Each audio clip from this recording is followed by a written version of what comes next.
జనసేన అధినేత పవన్ కళ్యాణ్ హైదరాబాద్ నుంచి ఏపీ రాజధాని ప్రాంతానికి బయలుదేరారు. కాసేపట్లో ఆయన ఉండవల్లి చేరుకుంటారు. ఆ తర్వాత పెనుమాకలోని ప్రభుత్వ కాలేజ్ గ్రౌండ్లో రైతులతో సమావేశమవుతారు. అక్కడ ఉండవల్లి, ఎర్రబాలెం, బేతంపూడి గ్రామాల రైతుల సమస్యలు అడిగి తెలుసుకుంటారు. అనంతరం పవన్ ఏపీ సీఎం చంద్రబాబుతో భేటీ అవుతారు. రైతుల సమస్యలను ముఖ్యమంత్రి దృష్టికి తీసుకెళ్తారు. ఏపీ రాజధాని కోసం ప్రభుత్వం భూసేకరణ కోసం నోటిఫికేషన్ విడుదల చేయడంతో ఆ ప్రాంతంలోని రైతులు ఆందోళన చేపట్టారు. తాము భూములిచ్చేది లేదు అని తెగేసి చెప్తున్నారు. 3 పంటలు పండే తమ భూములు ఇవ్వబోమంటున్నారు. దీంతో రైతుల భూములను బలవంతంగా లాక్కోద్దని పవన్ కళ్యాణ్ ఈ మధ్య ట్వీట్ చేశారు. తాజాగా ఆ ప్రాంతంలో పర్యటించి రైతుల సమస్యలను చంద్రబాబు దృష్టికి తీసుకువెళ్తారు. గతంలోనూ పవన్ కళ్యాణ్ తుళ్లూరు ప్రాంతంలోని 3 మండలాల్లో పర్యటించారు. ఉండవల్లి, ఎర్రబాలెం, బేతపూడి గ్రామాల్లో తిరిగిన పవన్ రైతులతో ముఖాముఖి మాట్లాడారు. ప్రజల చేత కన్నీళ్లు పెట్టించే రాజధాని వద్దు అంటూ అప్పట్లో ప్రభుత్వాన్ని కోరారు. అవసరమైతే రైతుల తరపున ఆమరణ దీక్షకు సైతం తాను సిద్ధమని బేతపూడిలో గతంలో ప్రకటించారు పవన్ కళ్యాణ్. మా ప్రతినిధి అశోక్ మరింత సమాచారం మనకి లైవ్ లో అందిస్తారు. అశోక్, ఎన్ని గంటలకి పవన్ రాజధాని ప్రాంతానికి చేరుకుంటారు? అక్కడ ఏర్పాట్లు ఎలా సాగుతున్నాయి? ఏర్పాట్లన్నీ కూడా దాదాపుగా పూర్తి అయిపోయాయి. ఇప్పటికే భారీ ఎత్తున ఇటు పవన్ కళ్యాణ్ అభిమానులతో పాటు ఈ చుట్టుపక్కల గ్రామాల్లో ఉన్న రైతులంతా కూడా ఇక్కడికి చేరుకుంటూ ఉన్నారు. దాదాపుగా మనకున్న సమాచారం ప్రకారం అయితే ఇప్పుడు 10:30 అవుతుంది. 11:30 గంటల లోపు, అంటే ఇంకో గంట లోపు పవన్ కళ్యాణ్ ఇక్కడికి చేరుకునే అవకాశం ఉంటుంది. సరాసరి హైదరాబాద్ నుంచి రోడ్డు మార్గం ద్వారా ఇక్కడికి వస్తూ ఉన్నారు. ముందుగా రావడంతో ఉండవల్లి గ్రామం మీదుగా పెనమాక ఈ స్టేజ్ దగ్గరికి వచ్చేస్తారు. ఇక్కడ జరిగిన ఏర్పాట్లన్నీ కూడా ఇక్కడ చూడొచ్చు. కొంతమందికి మాత్రమే పాసులు ఇచ్చి పర్టికులర్ గా పవన్ కళ్యాణ్ ఎవరైతే మాట్లాడతారో ఆ రైతులను మాత్రమే పవన్ కళ్యాణ్ మాట్లాడే సభా ప్రాంగణం దగ్గరికి అనుమతిస్తారు. అట్లాగే సభా ప్రాంగణం దగ్గర పవన్ కళ్యాణ్ గతంలో బేతపూడిలో ఏ విధంగా అయితే అటు ఇటు నడుస్తూ తిరుగుతూ ప్రతి ఒక్క రైతు దగ్గరికి వెళ్లి మాట్లాడారో ఇక్కడ కూడా అలాంటి ఏర్పాట్లే చేశారు. స్టేజ్ మీద అటు ఇటు నడుస్తూ ప్రతి ఒక్క రైతును కూడా పలకరిస్తారు. కొంతమంది మహిళా రైతులను కూడా ఇక్కడ సిద్ధం చేశారు కాబట్టి మహిళా రైతుల దగ్గరకు కూడా వెళ్లి ఆయన మాట్లాడే అవకాశం ఉంటుంది. పవన్ కళ్యాణ్ కు ఘన స్వాగతం పలకటం కోసం ఇప్పటికే ఏర్పాట్లన్నీ కూడా చేశారు. వీళ్ళంతా కూడా అన్ని పార్టీలకు సంబంధించిన వాళ్ళు, ఇదేదో పర్టికులర్ గా ఒక పార్టీ అని కాకుండా అన్ని గ్రామాలకు చెందిన, అన్ని పార్టీలకు చెందిన వాళ్ళంతా కలిసి ఇక్కడ ఈ రకంగా ఘన స్వాగతం పలుకుతూ ఉన్నారు. ఇవాళ పవన్ కళ్యాణ్ వచ్చి వెళ్లిన తర్వాత కొన్ని కీలకమైన పరిణామాలు చోటు చేసుకుంటాయని ఇక్కడ ఉన్న రైతులంతా కూడా ఎదురు చూస్తున్నారు. ఎందుకంటే భూసేకరణకు గానీ భూ సమీకరణకు వ్యతిరేకంగా ఇప్పటి వరకు ఎన్నో ఉద్యమాలు చేసినా, ఎన్ని ప్రయత్నాలు చేసినా ఎలాంటి ప్రతిఫలం రాలేదు. చివరి ఆశగా పవన్ కళ్యాణ్ మీద కోటి ఆశలు పెట్టుకున్నాం కాబట్టి ఆయన వచ్చి వెళ్లిన తర్వాత భూసేకరణ ఆగుతుందా, ఏం జరుగుతుందా అన్నది ఇప్పుడు ఒక ఆసక్తికరమైన అంశంగా మారింది. పవన్ కళ్యాణ్ ఏ నిర్ణయం తీసుకుంటారు, ఇక్కడికి వచ్చి రైతులతో మాట్లాడిన తర్వాత వాళ్ళ సమస్య తెలుసుకున్న తర్వాత ఏ రకమైన ప్రకటన చేస్తారో, అది ఏ రకమైన సంచలనాత్మకం అవుతుంది అనేది ఇప్పుడు ఒక ఆసక్తికరంగా మారింది. రైతులు ఉన్నారు, కొంతమంది ఉన్నారు. ఒకసారి ఏం చెప్తానండి, ఇప్పుడు మీకున్న సమాచారం ప్రకారం ఇంకెంతసేపట్లో పవన్ ఇక్కడికి వచ్చే అవకాశం ఉంటుంది? సుమారు 12 గంటలకు ఆ ప్రాంతంలో రావచ్చు.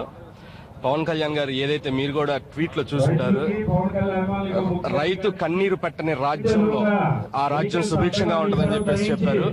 సో మేమేమనుకుంటున్నామంటే ఏదైతే బాధలు ఉన్నాయో, ఏదైతే ప్రాబ్లమ్స్ ఉన్నాయో రైతులవి, ఆ రైతుల ప్రాబ్లమ్స్ అన్ని కూడా సంపూర్తిగా విని రైతుల నిర్ణయం మేరకు ఒక డెసిషన్ తీసుకుంటారని చెప్పేసి మాత్రమే 100% అనుకుంటున్నాం.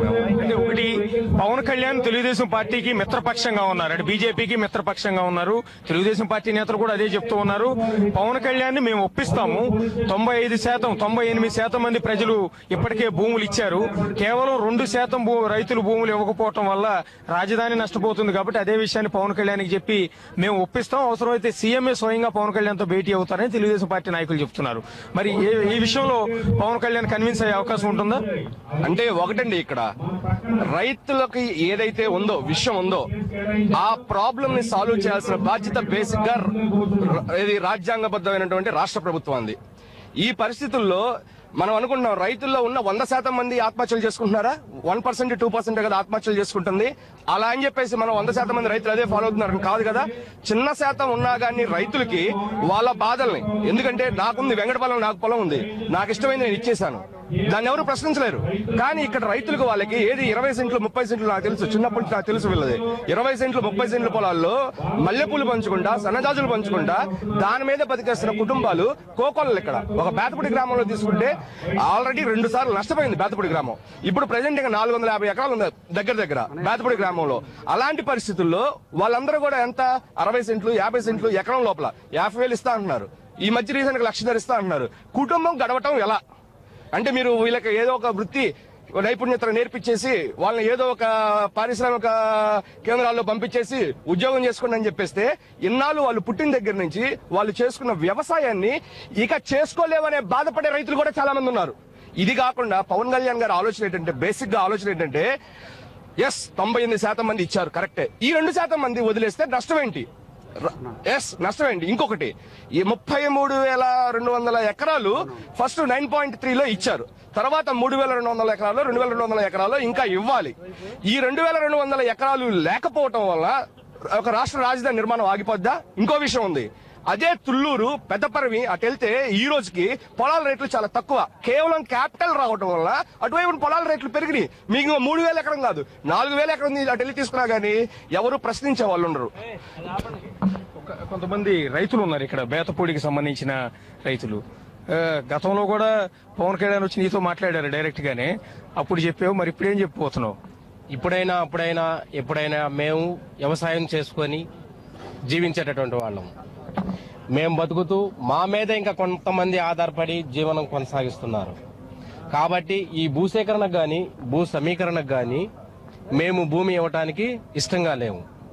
రాజధాని నిర్మాణం చేసుకోవచ్చు, కానీ ఇంత సారవంతమైన భూముల్లో రాజధాని నిర్మాణం పేరిట ప్రకృతి వనాలైనటువంటి మల్లెపూల తోటలు గాని ఇతర నిత్యావసర వస్తువులు గాని ఉల్లి మొలగ మరి ఆకుకూరలు కూరగాయలు పండ్లు పప్పు ధాన్యాలు ఆహార ధాన్యాలు పండించేటటువంటి భూములని ఈ యొక్క రాజధాని నిర్మాణం పేరట దుర్వినియోగం చేయడం మంచి పని కాదు. తర్వాత గతంలో కూడా కళ్యాణ్ గారు అవసరమైతే రాజధాని నిర్మాణానికి నా ఇల్లునైనా ఇస్తానే గాని నేనేదో షూటింగ్ చేసుకొని సంపాదించుకోగలుగుతాను, కానీ వీళ్ళకి వ్యవసాయం తప్ప రెండో పని తెలియదు. వీళ్ళు చిన్న సన్నకారు రైతులు, వీళ్ళ భూమిని వీళ్ళకి వదిలిపెట్టమని హితవు పలికారు. అలాంటి హితవు పలికినటువంటి మాటలను గవర్నమెంట్ పట్టించుకోకుండా వాళ్ళు గవర్నమెంట్ తన యొక్క పనిని తను చేసుకుంటూ పోతుంది. యథార్థ సంఘటనలు తెలుసుకోవడానికి ఇచ్చిన మాట నిలబెట్టుకోవడానికి వచ్చినటువంటి పవన్ కళ్యాణ్ వారు ఖచ్చితంగా మా వైపు నిలబడతారు. అతి సామాన్యమైనటువంటి రైతులు, రైతు కుటుంబాలు, శ్రామికుల వైపున నిలబడి ఈ రోజు పవన్ కళ్యాణ్ వస్తారు, మీతో మాట్లాడతారు, వెళ్తారు. వెళ్ళిన తర్వాత ఎలాంటి మార్పులు ఉండే అవకాశం ఉందనుకుంటున్నారు? మార్పు ఉండదు, రైతుల పక్షానే ఉంటారు. రైతులను కంటతడి పెట్టించవద్దు అని ఇంతకు ముందే గవర్నమెంట్ కి హితవు పలికారు. అలా పలికినటువంటి ఆయన ఇవాళ డైరెక్ట్ గా వచ్చి మా దగ్గర వీళ్ళ యొక్క బాధక సాధకలు తెలుసుకోవడానికి వచ్చినటువంటి వ్యక్తి. కానీ మేము ఇప్పుడు గవర్నమెంట్ కి ఏదో అండగా ఉంటారు, మా భూములు ఇచ్చేయమంటారని మేము విశ్వసించట్లేదు. అలాంటి పని చేయరు. మాకు గట్టి నమ్మకం ఉంది, రైతుల పక్షాన్ని నిలబడతారు. ఈ రైతుల పక్షాన్ని నిలబడినంత మాత్రాన నవ్యాంధ్ర రాజధాని నిర్మాణం జరగకపోదు. రాజధాని జరుగుతుంది. మీరు ఎక్కడి నుంచి వచ్చారండి? బేతపూడి నుంచి. ఏం చెప్తారు వాళ్ళు పవన్? మా భూములు ఇవ్వడానికి మేము ఇష్టపడతలేదండి.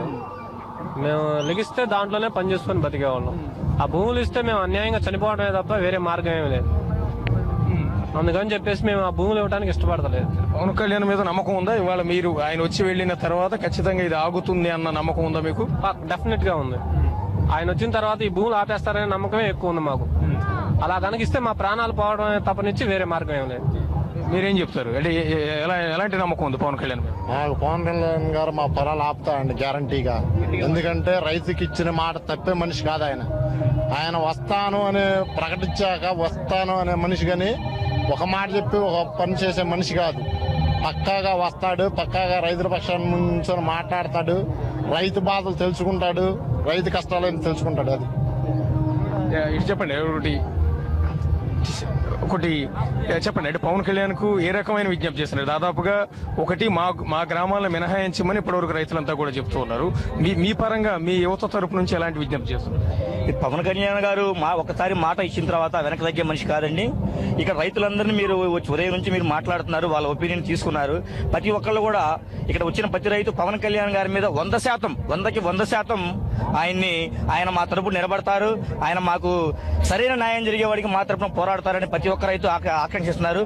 యువత తరపున మేము కూడా పవన్ కళ్యాణ్ గారు ఏది చెబితే దానికి మేము చేయడానికి, ఆయన వెనక ఫాలో అవడానికి మేము సిద్ధంగా ఉన్నాం. ఇది మొత్తంగా పవన్ కళ్యాణ్ రాక కోసం ఇక్కడ 3 గ్రామాల ప్రజలందరూ కూడా ఎదురు చూస్తూ ఉన్నారు. పవన్ కళ్యాణ్ వచ్చి వెళ్లిన తర్వాత ఎలాంటి కీలక పరిణామాలు చోటు చేసుకుంటాయని ప్రతి ఒక్క ఇప్పుడు రాష్ట్రం మొత్తం కూడా ఎదురు చూస్తోంది. ఇక్కడికి వచ్చి వెళ్లిన తర్వాత పవన్ ప్రభుత్వానికి నచ్చ చెప్తారా, లేకపోతే ప్రభుత్వమే నచ్చ చెప్తోంది కాబట్టి పవనే కన్విన్స్ అవుతారా? ఇదంతా కూడా వచ్చి పవన్ ఇక్కడ మాట్లాడే దాన్ని బట్టి ఆ విషయం బయటికి తెలిసే అవకాశం ఉంటుంది. అందుకనే పవన్ స్పీచ్ లో ఇవాళ ఏం ప్రకటిస్తారు అనేది ఇప్పుడు యావత్ రాష్ట్రం అంతా కూడా ఎదురు చూస్తోంది.